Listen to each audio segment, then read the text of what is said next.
السلام علیکم۔ آج جمعرات ہے، دسمبر کی پہلی تاریخ۔ پاکستان میں اس وقت شام کے 7، بھارت میں 7:30، اور یہاں ہمارے اسٹوڈیوز کی گھڑیوں میں صبح کے 9 بجے ہیں۔ وائس آف امریکہ واشنگٹن کی اردو سروس سے میں ہوں خالد حمید، خبروں کے ایک بلیٹن کے ساتھ۔ آج 1 دسمبر کو ایڈز کا عالمی دن منایا جا رہا ہے۔ دنیا بھر میں ایچ آئی وی یا ایڈز کے کیسز میں ہر سال بتدریج کمی ہو رہی ہے، لیکن پاکستان میں اس مرض میں تیزی سے اضافہ ہو رہا ہے، جس پر ماہرین نے تشویش کا اظہار کیا ہے۔ اقوام متحدہ کے ایچ آئی وی سے متعلق پروگرام یو این ایڈز کے مطابق دنیا بھر میں ایچ آئی وی کے پھیلنے کی بلند ترین سطح 1996 میں تھی، جب اس کے کیسز میں 54% اضافہ ہوا تھا۔ اس برس 32 لاکھ افراد ایڈز سے متاثر ہوئے تھے۔ پاکستان میں H I V AIDS control programme سے وابستہ حکام کا کہنا ہے کہ گزشتہ ایک دہائی میں پاکستان میں کیسز سامنے آنے کی شرح میں لگ بھگ 84% اضافہ ہوا ہے۔ ایچ آئی وی کی روک تھام سے متعلق ملک بھر میں 50 سے زائد علاج کے مراکز کام کر رہے ہیں، جہاں مریض کی اسکریننگ، طبی معالجہ اور کونسلنگ کے ساتھ ساتھ مریض کو مفت ادویات بھی فراہم کی جاتی ہیں۔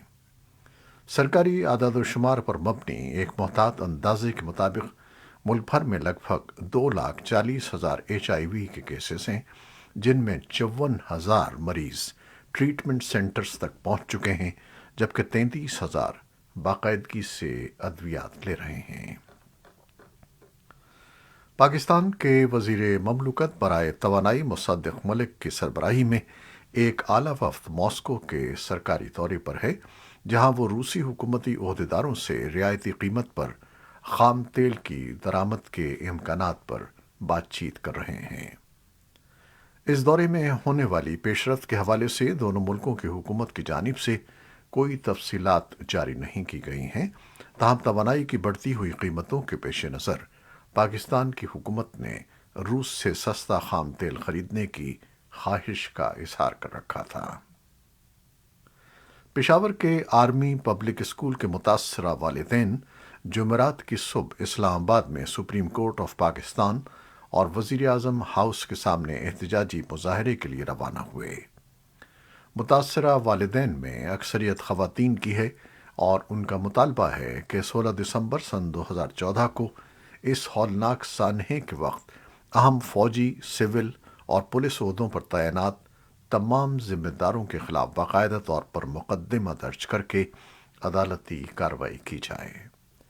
ان متاثرین نے ایک سال قبل سپریم کورٹ آف پاکستان میں ایک درخواست دائر کی تھی، جس پر جسٹس گلزار احمد خان نے سابق وزیر اعظم عمران خان کو بلا کر متاثرین کے ساتھ مل بیٹھ کر مسئلے کو حل کرنے کی ہدایت کی تھی۔ افغانستان میں اسلام پسند طالبان کی حکومت نے ملک میں ایف ایم اسٹیشنوں، وائس آف امریکہ اور RFRL کی نشریات پر پابندی کا دفاع کرتے ہوئے الزام لگایا ہے کہ وہ مقامی قوانین کی خلاف ورزی کر رہے ہیں۔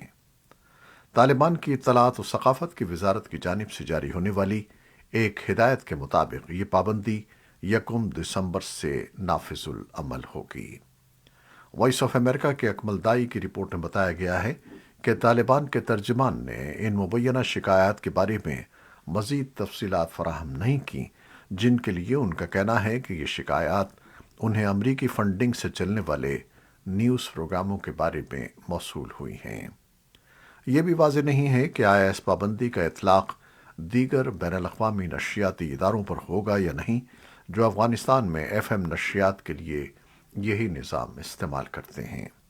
اس سال کے شروع میں طالبان نے افغانستان میں نجی نیوز چینل طلوع پر وائس آف امریکہ کے دری اور پشتو زبان کے ٹیلی ویژن شوز پیش کرنے پر بھی پابندی لگا دی تھی۔ افغانستان میں کرائے گئے ایک نئے سروے میں کہا گیا ہے کہ افغانستان سے ایک سال قبل افراتفری کے ساتھ فوجی اور سفارتی انخلا کے باوجود امریکی عالمی قیادت کی پسندیدگی میں معمولی اضافہ دیکھا گیا ہے۔ تمام افغان عوام میں امریکی قیادت کی پسندیدگی کی شرح 18% ہے، جو پچھلے سال کی 14% شرح سے قدرے زیادہ ہے، جبکہ افغانستان میں مختلف نسلی گروہوں میں امریکی مقبولیت مختلف انداز میں سامنے آتی ہے۔ امریکہ افغانستان کی ہزارہ نسلی برادری میں مقبول ہے۔ 53% اب بھی امریکی قیادت کے حامی ہیں۔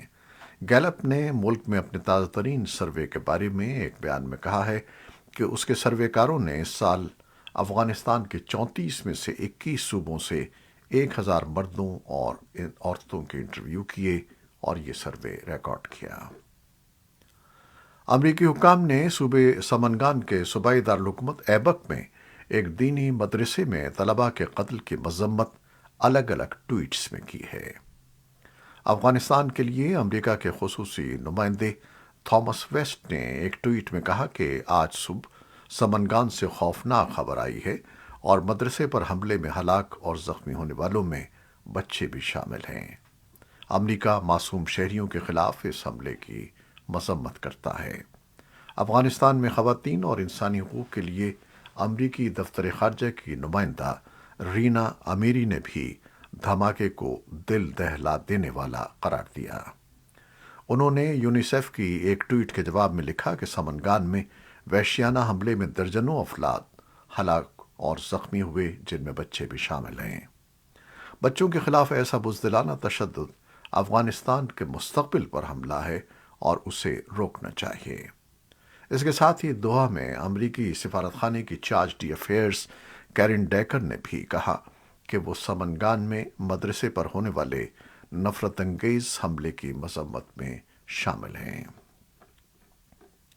بھارت اور امریکہ چین کے ساتھ متصل متنازعہ سرحد کے قریب سرد پہاڑی علاقے میں انتہائی بلندی پر مشترکہ فوجی مشقیں کر رہے ہیں۔ یہ مشق ریاست اتراکھنڈ میں لائن آف ایکچول کنٹرول سے 100 کلومیٹر کی مسافت پر اولا کے مقام پر ہو رہی ہے۔ چین نے اس فوجی مشق پر اعتراض کیا ہے۔ چینی وزارت خارجہ کے ترجمان ژاؤ لیجیان نے بیجنگ میں میڈیا بریفنگ کے دوران ایک پاکستانی رپورٹر کے سوال کے جواب میں کہا کہ بھارت چین سرحد پر LAC کے نزدیک ہونے والی مشترکہ فوجی مشق بھارت اور چین کے درمیان 1993 اور 1996 میں ہونے والے معاہدوں کے جذبے کی خلاف ورزی ہے اور یہ باہمی اعتماد کے منافی ہے۔ اسی کے ساتھ چین نے امریکہ کو انتباہ کیا ہے کہ وہ چین بھارت رشتوں میں مداخلت نہ کرے۔ پینٹاگون کی ایک رپورٹ میں خبردار کیا گیا ہے کہ چین کے پاس اب 400 سے زیادہ جوہری بم ہیں، جو صرف 2 سال میں اپنے جوہری ہتھیاروں کو تقریباً دوگنا کر چکا ہے، جبکہ اس کی فوج کی جانب سے خطے میں، خاص طور پر تائیوان میں، امریکہ اور اس کے اتحادیوں کے خلاف غیر محفوظ اور غیر پیشہ ورانہ فوجی رویے میں اضافہ ہوا ہے۔ منگل کو جاری ہونے والی کانگریس کے لیے پینٹاگون کی سالانہ رپورٹ چائنا ملٹری پاور کے مطابق چین کی جوہری توسیع کی تیز رفتار بیجنگ کو سن 2035 تک تقریباً 1500 وار ہیڈز ذخیرہ کرنے کے قابل بنا سکتی ہے۔ امریکہ کے جوہری ذخیرے کے مقابلے میں، جس میں ایک اندازے کے مطابق 3800 بم فعال حالت میں ہیں، چین اب بھی بہت پیچھے ہے۔ امریکہ کے صدر جو بائیڈن آج جمعرات کو وائٹ ہاؤس میں فرانسیسی رہنما ایمانوئل میکرون سے ملاقات کر رہے ہیں، جس میں یوکرین میں روس کی جنگ اور ہند بحر الکاہل علاقے میں چین کے اثر و رسوخ سمیت متعدد موضوعات کا احاطہ کرنے کی توقع ہے۔ بائیڈن اور ان کی اہلیہ نے بدھ کے روز واشنگٹن کے ایک ریستوران میں میکرون اور ان کی اہلیہ بریجٹ کے ساتھ رات کا کھانا کھایا۔ میکرون نے اپنے ملک اور امریکہ کے درمیان تناؤ کے ایک پہلو کے بارے میں بدھ کے روز گفتگو کی اور انہوں نے امریکی قانون سازوں کے ساتھ ملاقات میں صدر بائیڈن کے افراط زر میں کمی کے قانون کا تذکرہ کیا۔ میکرون نے قانون سازی میں ان دفعات کا حوالہ دیا جو امریکی ساختہ مصنوعات کے لیے مراعات فراہم کرتی ہیں۔ انہوں نے کہا کہ یہ اقدام یورپی کمپنیوں کے لیے انتہائی جارحانہ ہے۔ یوکرین کے وزیر خارجہ دمیترو کولیبا نے جمعرات کو کہا کہ انہوں نے یورپی یونین سے روس کی میزائل پروڈکشن انڈسٹری پر پابندی لگانے کا مطالبہ کیا ہے۔ کولیبا نے ٹویٹ کیا کہ روس کی میزائل پیداوار کو روکنا ضروری ہے۔ روس نے یوکرین کے شہروں پر حملے کے لیے میزائلوں کا استعمال کیا ہے۔ یوکرین کی فوج نے جمعرات کو کہا کہ روسی افواج مشرقی یوکرین کے دونیتسک علاقے کے کئی قصبوں پر گولہ باری کر رہی ہیں، جن میں باخموت، سولیدار اور آپٹنے شامل ہیں۔ یوکرین کی مسلح افواج کے جنرل اسٹاف نے یہ بھی کہا کہ روس جنوبی کھیرسن میں یوکرین کے ٹھکانوں کو نشانہ بنانے کے لیے ٹینک اور توپ خانے کا استعمال کر رہا ہے۔ برطانیہ نے یوکرین میں جنگ کے حوالے سے روسی حکام پر نئی پابندیوں کا اعلان کیا ہے، جس کا ہدف وہ لوگ ہیں جن پر حالیہ فعال کوششوں اور مجرمانہ کرائے کے فوجیوں کی بھرتی کا الزام ہے۔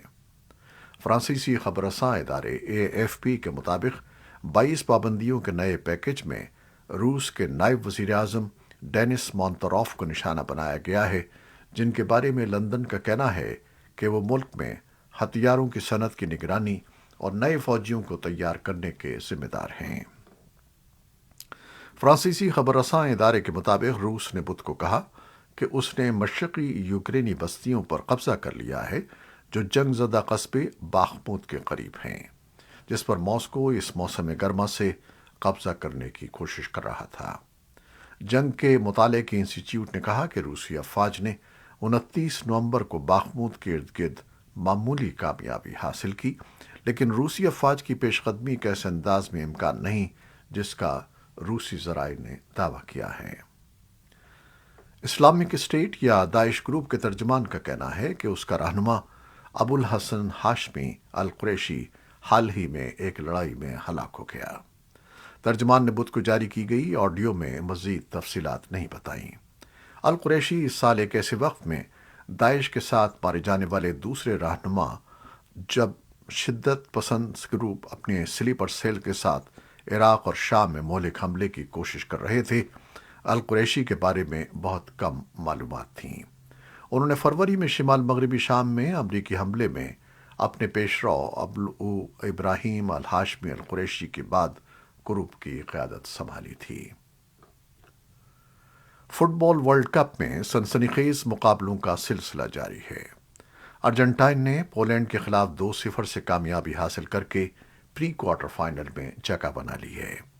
دفاعی چیمپئن فرانس کو آخری گروپ میچ میں تیونس کے ہاتھوں 1-0 سے اپ سیٹ شکست ہوئی، لیکن پولینڈ کی طرح پوائنٹس ٹیبل پر بہتر پوزیشن کی وجہ سے دونوں یورپی ٹیمیں راؤنڈ آف 16 میں جگہ بنانے میں کامیاب ہوئی ہیں۔ ڈنمارک کی ٹیم بھی آسٹریلیا کے ہاتھوں شکست کے بعد ایونٹ سے باہر ہو گئی ہے۔ کامیابی کی وجہ سے آسٹریلوی ٹیم نے دوسری مرتبہ پری کوارٹر فائنل کے لیے کوالیفائی کر لیا ہے۔ یہ تھیں وہ خبریں جو فیس بک لائیو پر ہم نے آپ کے لیے پیش کی۔ ہماری ویب سائٹ، یوٹیوب اور پوڈ کاسٹ پر یہ بلیٹن آپ کے لیے پوسٹ کر دیا جاتا ہے۔ آپ ہمارے بلیٹن کو شیئر کرتے ہیں اور اپنے کمنٹس میں اپنی محبتوں کا اظہار کرتے ہیں، جس کے لیے ہم آپ کے بہت ممنون ہیں۔ اپنی ان کاوشوں کا سلسلہ جاری رکھیے گا۔ نیوز ایڈیٹر بہجت جیلانی کے ساتھ خالد حمید کو اب اجازت دیجیے گا۔ اللہ حافظ۔